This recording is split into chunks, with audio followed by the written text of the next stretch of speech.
Hi there! Today we're showing you how to properly tap your Melt-to-Make Pectin Tote for a clean, mess-free setup.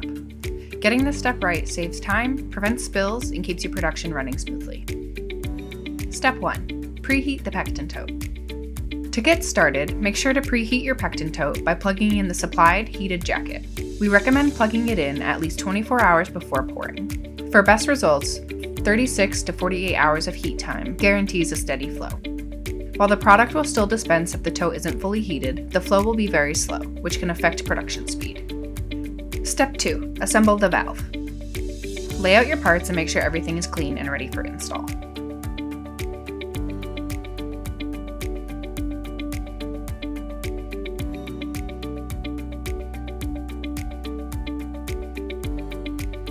Step 3. Position the tote puncture. Unscrew the dispense outlet and retrieve the tote puncture. You want to flip it away from you so the teeth of the puncture are facing the bladder. Step 4. Install the valve assembly. With the puncture in place, apply firm pressure and screw in your valve assembly securely. Step 5. Begin the pour. Prepare a container for catching the product and open the buttress valve, followed by the pour spout.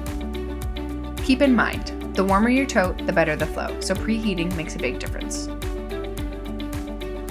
Step 6. Close and store safely. Once you've collected the amount of pectin you need, close both the pour spout and the buttress valve. Then, rotate the pour spout so it faces upward. You may have some remaining product left in your pour spout, so turning the spout upwards helps to keep leftover product from dripping out between uses. And that's it! Your Pectin Tote is tapped and you're ready to get started with your batch. If you have any questions, please feel free to reach out to us at 1-800-241-0341, or you can email us at support@melttomake.com. Your success is our success, and we're here to help with every step of the process.